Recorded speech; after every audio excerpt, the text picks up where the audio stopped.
President Bongbong Marcos sa wakas nagsalita na rin. Masyado na po kasing yumayabang itong majority group. Mula kay Rodante Marcoleta, kay Aimee Marcos, at lalong-lalo na yung Senate President na akala mo kung umasta ay siya na ang presidente ng Pilipinas. Masyado pa nilang minamaliit si President Bongbong Marcos at yung mga naunang mga naging Senate President. Sabi ba naman kasi nitong si Rodante Marcoleta, ito lamang ang takeover na walang blessing sa Malacanang. Wow! Di ba? Kung di ba naman kayabangan yan, para bang itong si Marcoleta is insinuating na yung mga naging past Senate President, ang Presidenteng Bongbong ang pumili. Yan po ay nung panahong 2022 hanggang sa kasalukuyan kung saan Presidente na si Bongbong Marcos. Hindi ba? Anong ibig sabihin ni Marcoleta? Sila lang talaga ang naiiba. Dahil sila, walang basbas ni President Bongbong Marcos. Di lalo na yung Senate President na sobrang yabang.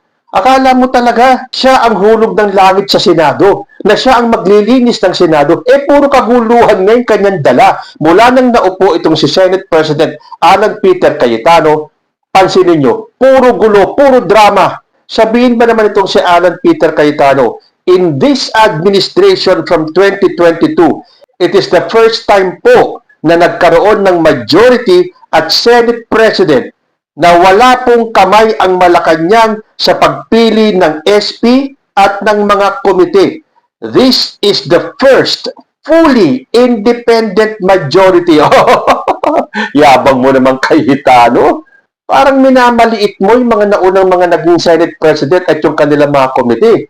Hintayin natin kung ano ang masasabi ng mga past Senate President sa pangliliit na to ni Alan Peter Cayetano, na ang gusto niyong palabasin, lahat ng mga naging Senate President from 2022 ay ang pumili ang presidente o may basbas ang presidente para maupo silang Senate President. Huwag masyadong mayabang, huwag masyadong mataas ang ihi. Ganyan kayo. Ikaw, si Marcoleta, and the rest of the majority. Kung makabanat kayo sa presidente, ganun-ganun na lang. Pero kapag kayo ang binanatan na, nangaw-ngaw kayo. Akala ninyo, tatahi-tahimik lang si President Bongbong Marcos at pababayaan na lang kayong guluhin ang Senado. Well, nagkakamali po kayo dyan. Kasi for the first time, nagsalita na po si President Bongbong Marcos tungkol sa mga issues na nagaganap dyan sa Senado. Unahin po natin doon sa flood control. Hindi po ba itong mga DDS kesyo natatagalan? Bakit daw wala pang nakukulong, wala pang naiimbestigahan, wala pang nakakasuhan na mga taong sangkot sa flood control? Tapos, ngayon naman, na sinimulan ng mag-imbestiga at magkaso at magpahuli, aba, iniisa-isa na daw sila. Pakinggan po natin ang sinabi ni President Bongbong. Almost a year ago, ang sinabi ko sa taong bayan, kailangan malaman ng buong taong bayan ang katotohanan. At nung kami ay pinag-aaralan ng Ombudsman, ng Department of Justice, lahat ng mga aligasyon na dumating dahil sa flood control, maraming nagsasabi, bakit wala pang nangyayari? Bakit wala pang nangyayari? Bakit ang tagal ninyo? Namimili lang yata kayo kung sino yung i-prosecute ninyo. Ngayon, nandito na. At dahan-dahan lumalabas na ang katotohanan.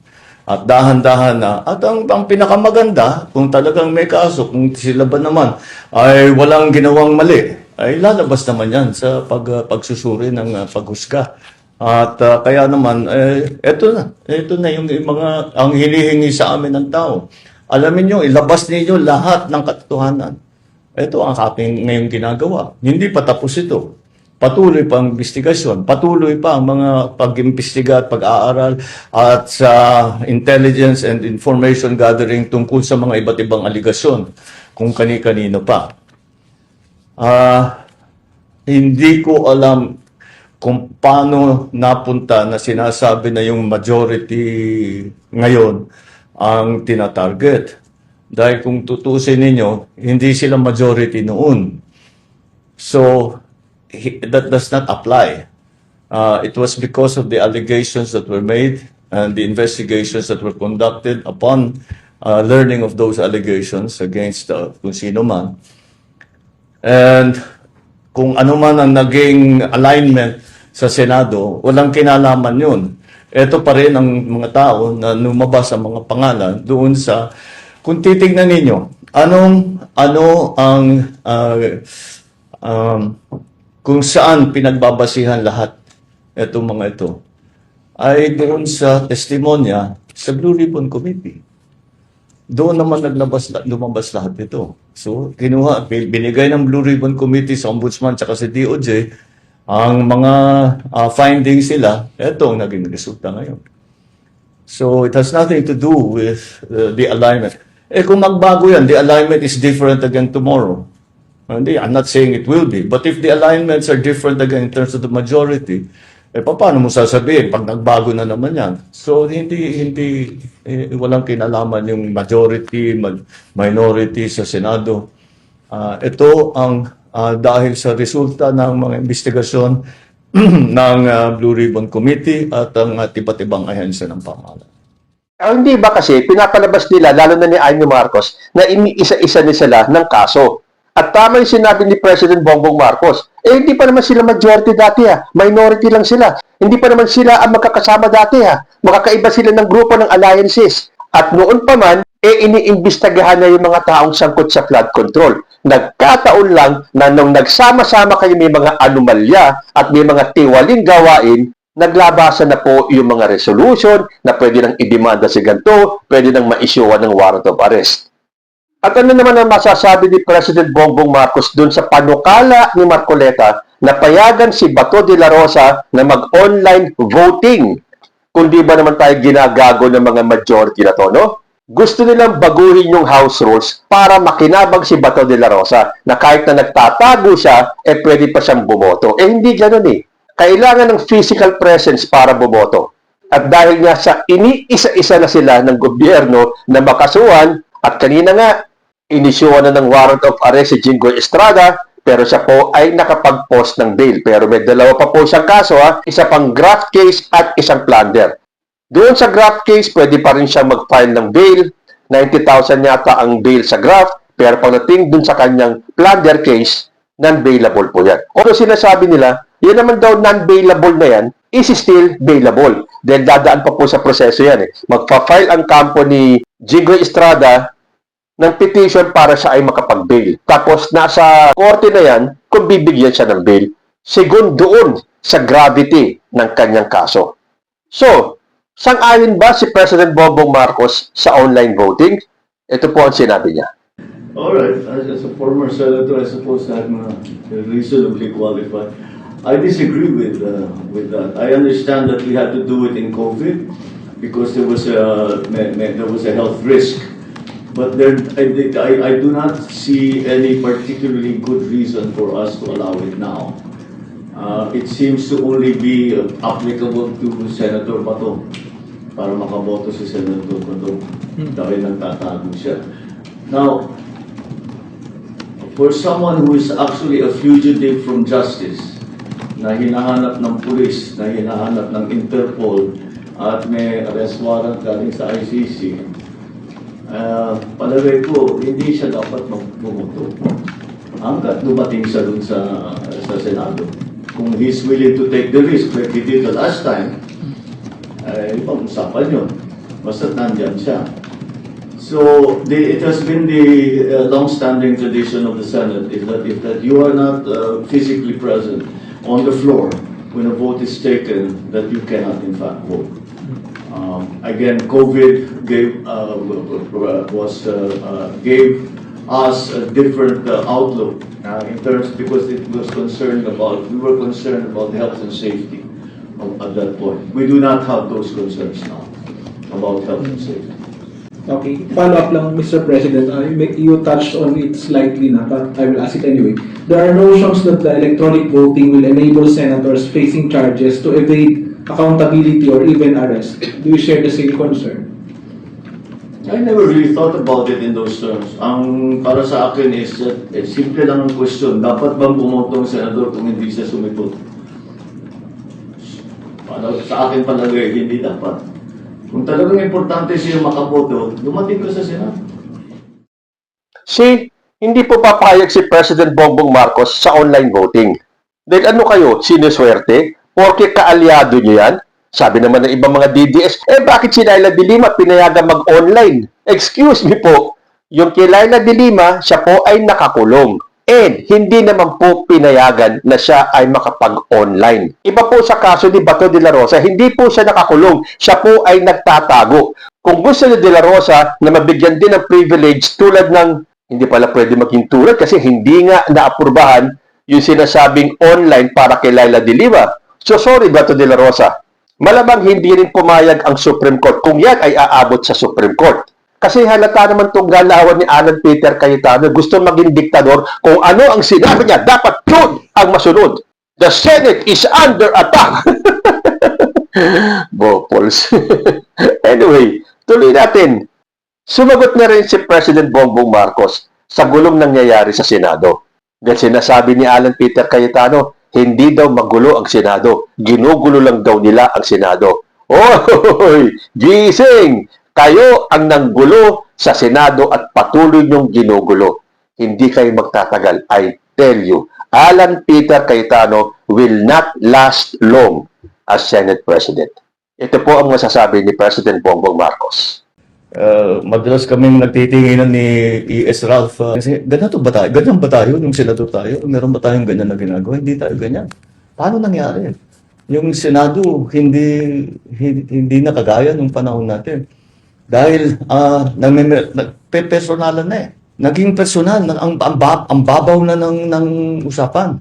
Dahil, ang kwento ko nga, yun ang kwento na, meron mga senador na pagka meron kami pinag-uusapan na sa trabaho, hindi kami nag-agree talaga. At saka tatayo, mag-interpolate, at saka yung interpolation talagang mabigat, at saka well-studied and no-holds-barred interpolation. Pero after pag-upo namin, magkakape naman kami, kakain kami ng magkasabay. Hindi personal. It's about work. It's not about personalities. Nagbago eh. Tapos, narating pa tayo sa putukan. Tapos, fake pala yung putukan. Tapos, hindi ko maintindihan. Walang nangyayaring kagaya na nung panahon ko sa Senado. Of course, the only basis for comparison that I have is the time that I was in the Senate. And I never imagined that the Senate would descend into this kind of what's happening right now. And then I was watching the comments of former SP, another colleague of ours, Senator Frank Drilon. Sabi niya, paano nangyari dito? The Senate is now sheltering fugitives from justice. How did that happen?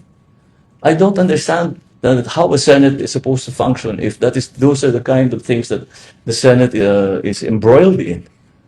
I hope they figure it out. So sige, Alan Peter Cayetano and the rest of the gang, ituloy nyo ang panggugulo sa Senado kasi hindi po kayo magtatagal dyan sa pwesto ninyo. Your days are numbered. Believe you me. And finally, sumagot na rin po si President Bongbong Marcos dito sa mga patutsada ni Senator Amy Marcos. Sa bagay nakita nyo, tama rin si President Bongbong Marcos eh. Nasa una tumahimik lang siya, hindi siya nagsasalita. Kahit na anong batikos at paninirang ni Amy Marcos, hindi sumasagot si PBBM. Bakit? Dahil hinahayaan niyang mag-self-destruct itong majority group. And look at Amy Marcos. Nakita nyo yung blunder niya doon sa Senate video expose niya ko, no? Anyway, ito naman ang sagot sa kanya ni President Bongbong Marcos. I don't know. I mean, she should fire her staffer who gave her that information. Because, you know, the fake news hurts everyone. Not only those that fake news is attacking, but also those who are purveying that fake news. The purveyors of fake news are also damaged by this kind of. She should choose her sources of information better. Because the truth of the matter is, we have never at any point even spoken about this anywhere with anyone at any time. So I don't know. I mean, it is, well, that's, kayo, nasa media kayo. Alam naman ninyo ang nagiging epekto ng fake news. Yeah, that's a perfect example. Fake news is a corrosive influence on all sectors of society, in political, in economics, in actual human relations, etc. And if you're not part of the solution, you become part of the problem. And that is a perfect example of that. Thank you, Mr. Sir, President. Yeah. Mr. Pao, Sir, just on the Senate matters po, Senator Dante Marcoleta said that the Senate presidency of Alan Peter Cayetano is the only one without Malacanang's blessing. What can you say about that? Malacanang doesn't give a rubber stamp to the Senate President. The Senate President is decided by the senators themselves. I mean, of course, we are aware of the goings on in the Senate because it's important to us to be well informed. But what is he implying that I somehow choose the Senate President? I think you ask any senator, ask me as a former senator, I will laugh in your face because that's simply not true. Utusan mo yung senador na ito yung buboto mo. parang out of this world yata yung mga usapang ganun. Ayan, sa wakas, nagsalita na rin si President Bongbong Marcos dito sa mga fake news ng kanyang kapatid na si Amy Marcos. At in real time, sumagot din kagad si Amy Marcos dahil sabi niya, I think what the administration is doing to the majority bloc is already very obvious since even the President is now lambasting the Senate and meddling with the online voting issue. These are clear incursions in the constitutional boundaries between executive and legislative. It seems the intent is to paralyze us because they are afraid of what a real blue ribbon investigation will reveal. They want to render us powerless so that the Senate will become a rubber stamp for their plans. O, pare-pareho sila ng sinasabi ni Marcoleta, ni Alan Peter Cayetano, na yung mga dating mga naging SP or Senate President ay rubber stamp ng Malacanang. At sila lang, first time in Philippine Senate history, na hindi naging rubber stamp ng Presidente ang Senado. O, kita nyo, pare-pareho sila mag-isip, pare-pareho sila ng script, na pinalalabas nila na yung mga nakaraang Senate President ay rubber stamp ng Presidente. So ngayon, sinasabi niya, obvious daw ang ginagawa ng administration sa majority bloc na kahit na ang presidente is now lambasting the Senate. Teka muna, Amy Marcos. Kayo, ikaw, kung paano mo ilambast si President Bongbong Marcos, okay lang, pwede. Pero kapag kayo ang nilambas ng presidente, umaaray kayo, lalo ka na, ikaw ang numero unong ng lalambas, ng babara, ng babatikos at kung ano-ano pang paninira sa presidente. Tapos ngayon magsalita si President Bongbong Marcos, umiiyak ka. So kayo lang sa majority ang pwedeng manlambas. Pag nagsalita si President Bongbong Marcos, which he rarely does, nagpapapalag ka. Tapos sasabihin mo pa, meddling with the online voting issue. Excuse me, pero kung tutuusin, hindi lang presidente ang pwedeng mag-meddle dyan sa issue ng online voting. Dapat yan, buong Pilipinas, lahat ng Pilipino may say kung papayag sa inyong devilish plan dyan sa online voting na yan.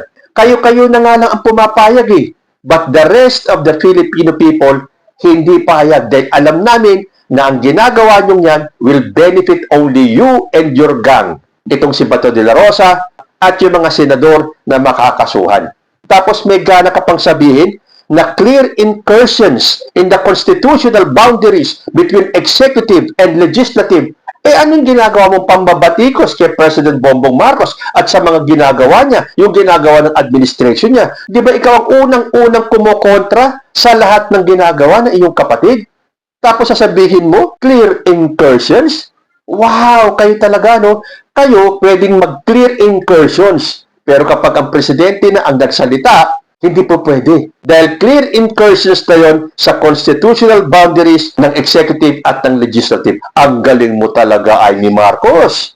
Kaya lang, alam mo, pinagtatawanan ka na ng buong Pilipinas.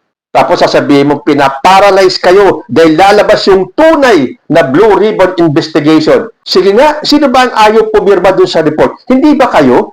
Dahil gusto nyo pagtakpan si Escudero, si Villanueva, at si Jinggoy Estrada? Ngayon sasabihin mo, lalabas yung tunay na Blue Ribbon Committee investigation. Okay, sige. Ilabas na. Huwag kayong puro dakdak. Tandaan mo, ang kapatid mong si President Bongbong Marcos ang nagsiwalat ng mga anomalya sa gobyerno. Huwag niyong baguhin ang istorya.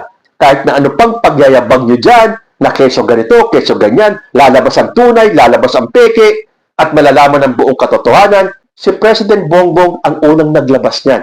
Don't you forget it. At ngayon, tinatamaan kayo dahil meron namang ginawang anomalya yung mga kasama mo, iiyak-iyak kayo. Maganda yan. Ilabas mo kung ano yung alam mong totoo, tapos sa korte na lang kayo magkita-kita. Para doon, lalabas ang katotohanan. Hindi po pwede yung mga fake news nyo na lang. Sawang-sawa na ang tao sa mga fake news nyo at sayabang ng majority group. Sa bagay, kung gaano kayabang si Alan Peter Cayetano, syempre, lahat ng majority block magiging mayabang na rin. Pero I tell you this, you will not last long. Kayo po, ano ang masasabi ninyo? Comment lang po down below and I will see you in my next video. Diyos te Agnina.